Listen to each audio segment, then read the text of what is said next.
When your child pushes the plate away again, something inside you tightens. You tell yourself to stay calm. You remind yourself they're just being a toddler. And still, you bargain, you negotiate, you offer something else. Not because you don't know better, but because you're tired and because you care.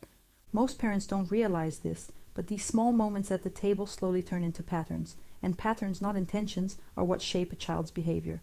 Picture this. It's early evening. Dinner is ready. Your child looks once at the plate and says, "I don't like this." You respond with patience at first. Just try one bite. When that doesn't work, you promise dessert. When that fails, you reach for the backup plan. A different meal. Something safe, something familiar. And while you're preparing it, there's that familiar feeling, guilt mixed with frustration.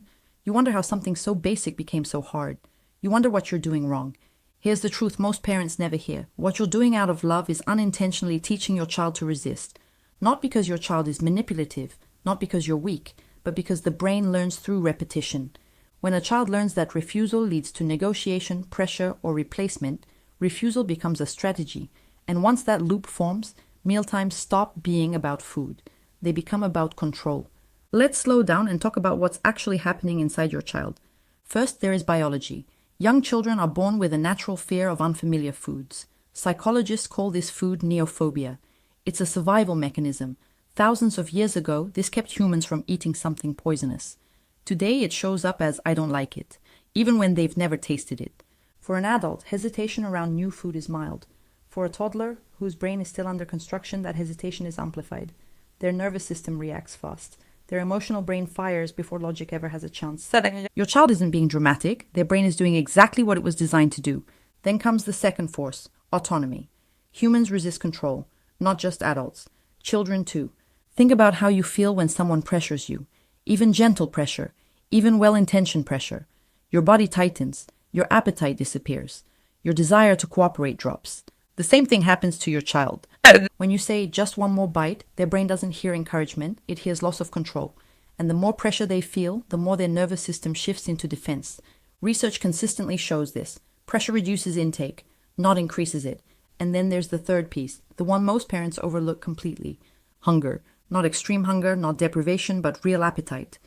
Many children today rarely arrive at meals genuinely hungry. Snacks, juice, crackers, bars handed over in the car. Bites between activities. All of it flattens the appetite cycle. The body never gets the signal that it's time to eat. Without hunger, curiosity disappears, motivation disappears, even favorite foods lose their appeal.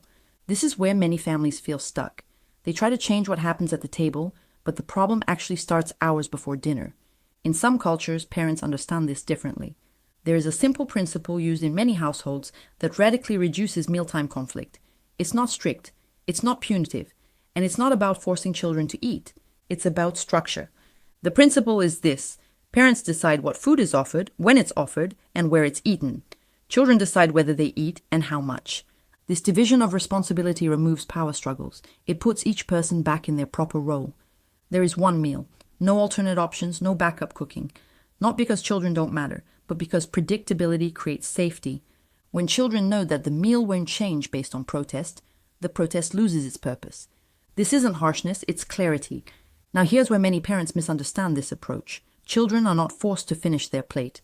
They are not forced to eat portions they don't want, but they are asked to taste. One small, polite taste.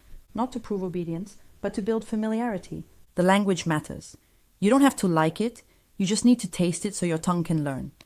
That single sentence removes pressure and adds curiosity. And when tasting becomes exploration instead of performance, resistance softens. Some children take a bite, some only touch it, some smell it. For a sensitive child, even that counts. Because exposure, not swallowing, is what teaches the brain that a food is safe. Studies show that children often need 8 to 15 exposures before accepting a new food. Most families stop after 3. Consistency matters more than enthusiasm. Calm matters more than praise. There's one more element that makes all of this work. And without it, everything else fails.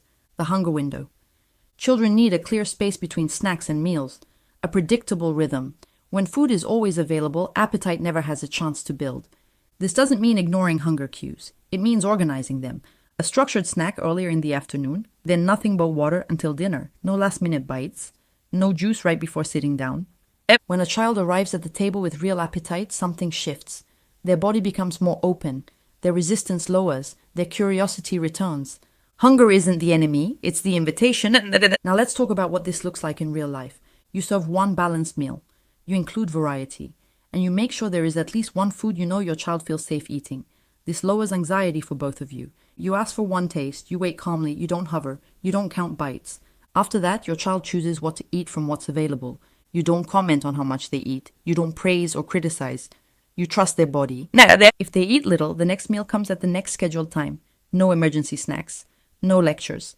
Children are biologically wired to eat when hungry. One missed meal does not harm a healthy child. But constantly rescuing them from hunger teaches them to resist. If your child truly has a medical or feeding condition, this approach must be adapted with professional guidance. But for most families, picky eating is not pathology. It's pattern. Patterns can be changed. There will be testing at first. Your child may push boundaries. They may skip a meal. This phase is temporary. Within days, many parents notice a shift. Within weeks, mealtimes feel calmer. Not perfect, but human again. And something important happens beneath the surface. Your child learns that hunger is manageable, that new foods become familiar over time, that meals are predictable and safe. You're not fixing eating in one dinner. You're teaching a life skill. And most importantly, you're not a bad parent. You were doing the best you could with the information you had. Now you know more, and that changes everything.